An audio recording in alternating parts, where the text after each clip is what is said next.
Olá, eu sou a Gabriela e esse é o curso de Procedimentos e Rotinas Administrativas de Cursos de Pós-Graduação. Nós estamos no tópico 2, falando sobre editais de seleção para ingresso na pós-graduação. Continuando o assunto, então, nessa apresentação eu vou abordar especificamente o edital regular de ingresso na pós-graduação. Esse edital regular, ele está estruturado num sistema de janelas, então ele é um edital que ele fica publicado o ano inteiro e ele possui até 4 janelas de ingresso durante o ano, uma em março, uma em junho, uma em agosto e uma em novembro, sendo que as janelas de junho e novembro a matrícula acaba acontecendo em EDT ou em disciplinas condensadas e os ingressos em março e em agosto começam no início do semestre acadêmico. Então, os alunos podem se matricular nas disciplinas que estão sendo ofertadas naquele momento. Ele é composto de 2 partes, o edital geral, que é de atribuição da Pró-Reitoria de Pós-Graduação, e dos editais específicos, que são de atribuição de cada PPG, de cada curso. No edital geral, ele é composto, então, por um cronograma geral, com as datas de cada janela, é um cronograma integral, já do ano inteiro, com instruções para inscrição dos candidatos, instruções para recurso e instruções para confirmação de vaga, webconferência e matrícula. Já os editais específicos dos programas, eles são compostos pelo cronograma interno de seleção de cada curso, da determinação do público-alvo, das vagas gerais e das cotas de cada curso, os documentos específicos necessários para participar daquele processo seletivo e também a descrição das etapas do processo, os critérios e pontuação para aprovação naquele curso. Aqui, então, a gente trouxe a tela para exemplificar como é que ele fica publicado. Nessa parte superior são documentações do edital geral, então o edital geral em si fica bem em cima e na sequência nós vamos publicando os documentos de cada janela.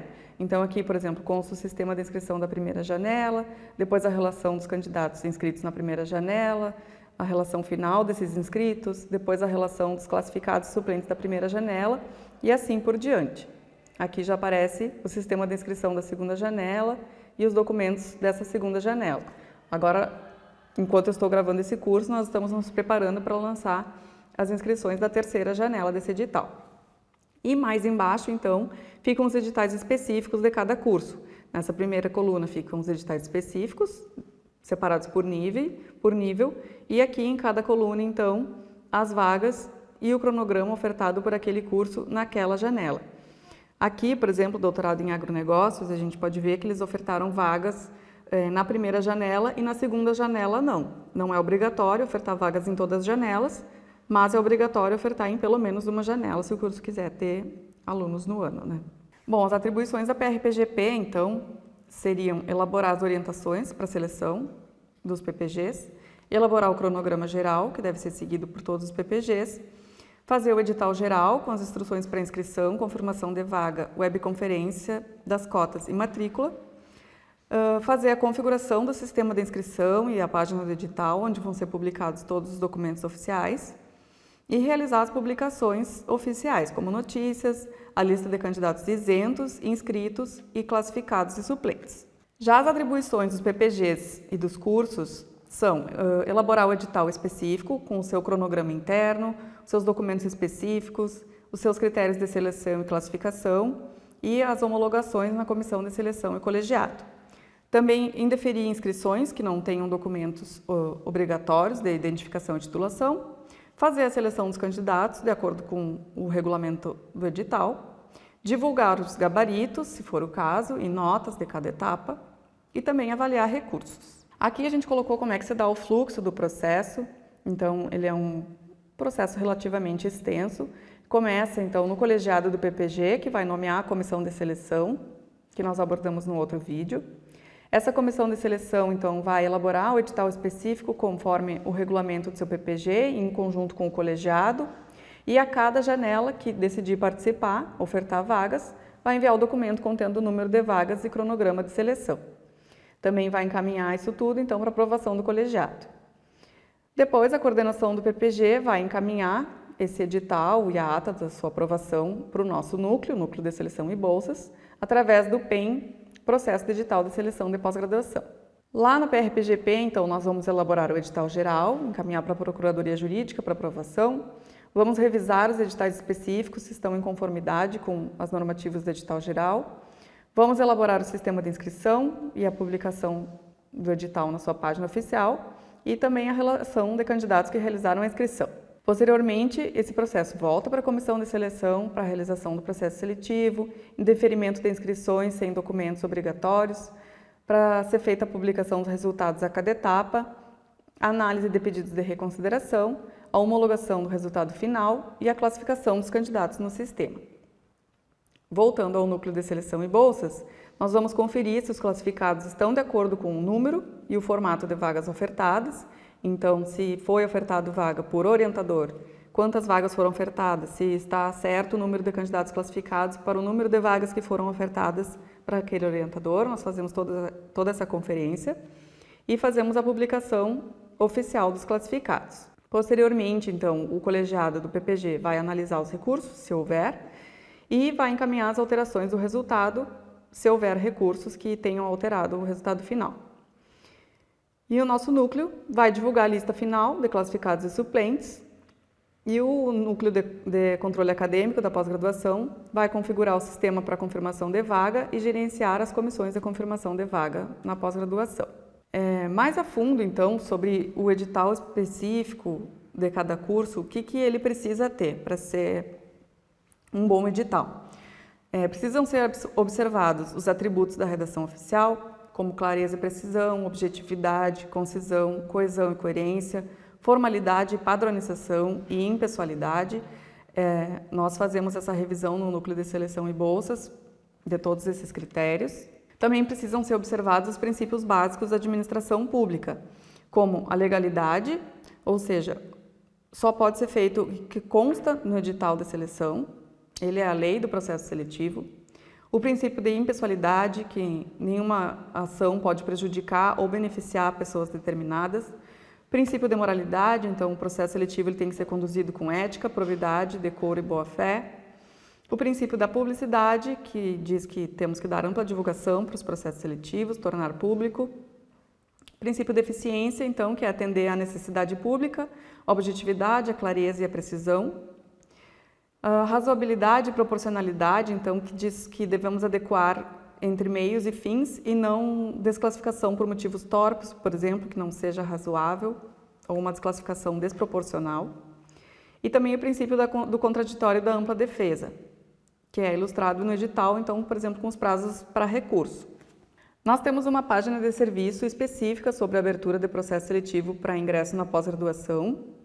A gente colocou aqui a imagem, então vocês vão encontrar as normativas relacionadas ao processo seletivo e também os documentos referentes ao processo seletivo. Então, o manual de acesso ao portal de concursos, que é onde vocês vão ter acesso aos candidatos inscritos, declaração de não impedimento ou de impedimento da comissão de seleção, o modelo de edital específico, que é para ser seguido por todos os PPGs, o modelo do documento onde deve ser informado as vagas que vão ser ofertadas na janela e também o cronograma interno do processo seletivo, um modelo de retificação, quando for necessário fazer alguma retificação, e um modelo também de relação de candidatos classificados dentro de cada cota. Bom, alguns itens que são importantes constar no edital. Quem pode se candidatar? Por exemplo, a pessoa precisa ter graduação em um curso específico ou graduação em qualquer área, enfim, quem pode se candidatar naquele edital? Qual é a documentação exigida para a seleção? Então, currículo, às vezes projeto, às vezes o histórico escolar da graduação ou do mestrado. Quais são as etapas do processo seletivo, o seu conteúdo e a pontuação, então especificar se a etapa é eliminatória ou classificatória, quais são os pesos e os critérios de cada avaliação, assim como as pontuações para cada critério. Então, aqui a gente colocou para ilustrar, por exemplo, uma estrutura de processo seletivo, onde a defesa de trajetória acadêmica vale 2 pontos, a avaliação de conhecimentos vale 2 pontos, a defesa do pré-projeto vale 3 pontos. Tudo isso tem que ser o mais público possível para que o candidato tenha como se basear. Então, informar se a etapa é eliminatória, qual é a nota mínima para classificação, se essa etapa for eliminatória, se as etapas possuem pesos, quais são os pesos para cada etapa, Se o processo exige análise de currículo, quais são os itens que pontuam do currículo? Essas perguntas chegam muito no e-mail da Pró-Reitoria. Por exemplo, tenho um artigo publicado em tal revista, vale ponto, quanto vale? Isso tudo precisa constar no edital, então aqui ao lado tem uma tabelinha de exemplo. Qual é o período válido dos documentos dispostos no currículo? Expor, se for o caso, a bibliografia recomendada para prova de conhecimento específico e para arguição. Se for ter entrevista ou defesa de projeto, por exemplo, precisa constar quais pontos serão abordados. Quando houver entrevistas web ou presencial, elas precisam ser gravadas e o candidato pode posteriormente ter acesso à sua própria gravação, nunca a gravação de terceiros. E também definir claramente como que se chegará ao resultado final, por média, média simples ou média ponderada, que a gente colocou alguns exemplos. Já no anexo de cronograma e vagas, que é um documento publicado a cada janela que o PPG participar, precisam constar as vagas ofertadas naquela janela, especificar então quantas vagas são ampla concorrência, quantas vagas são de cotas, e o cronograma de seleção daquela janela. Então, datas da etapa de seleção, datas de divulgação do resultado e a data de período de reconsideração. Aqui a gente colocou os modelos de resultado conforme oferta de vagas. Então, o primeiro dele é quando as vagas são ofertadas, aqui a gente chama vagas gerais, por exemplo, ofertamos 25 vagas. Aí o resultado vai ser uma lista corrida dos candidatos aprovados e a cota de cada um. A gente considera esse o modelo mais fácil de seleção, onde a orientação de cada candidato aprovado vai ser definido internamente no colegiado, enfim, não vai fazer parte do processo seletivo, diferente das vagas por orientador, por exemplo, que são essas últimas aqui de baixo. Se um orientador ofertou uma vaga, ele vai ter um aluno aprovado e, caso ele queira aproveitar um aluno suplente de outro orientador, isso precisa passar por dentro do processo do PEN, é um pouco mais complexo, então a gente sempre sugere que sejam vagas gerais, mas há a possibilidade de ofertar vagas por linha de pesquisa ou vagas por orientador. Aí os classificados têm que ser apresentados de acordo com como essas vagas foram ofertadas. Então, lembrando, o edital ele deve sempre conter critérios e avaliações previstas no regulamento do programa, sob pena de afronta ao próprio regulamento, que aí nós temos o princípio da legalidade. Os resultados de cada etapa precisam ser divulgados, principalmente quando for etapa eliminatória, e deve ser definido um prazo para reconsideração. Se tiver prova escrita, sendo objetiva ou subjetiva, precisa ser divulgado o gabarito ou o espelho da prova. Isso está disposto na Instrução Normativa número 12 de 2024. Os candidatos eles têm direito de vistas das suas avaliações, nunca de outros candidatos. E recomenda-se que o não atendimento de modelos, de formulários ou planilhas pelos candidatos não implique diretamente na eliminação do certame, mas no desconto da nota do respectivo item em avaliação. Esse é o princípio da razoabilidade, mas isso também precisa constar no edital. Caso o candidato não envie um documento na forma como está constando no edital, ou uma planilha como está constando no edital, será descontado tanto por cento da nota final. Então, ao final do processo seletivo, acontece a classificação dos candidatos no sistema e também dos candidatos suplentes. Essa atividade cabe à comissão de seleção, claro, sempre com o auxílio da Secretaria Integrada, fazer, então, esse procedimento no portal de concursos, no mesmo portal onde os PPGs têm acesso aos candidatos inscritos.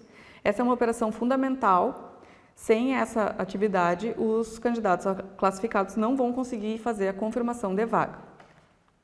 Então, vão acessar normalmente o portal de concurso, como se fosse ver a lista de candidatos inscritos, e vão clicar no menu Classificação, Classificar.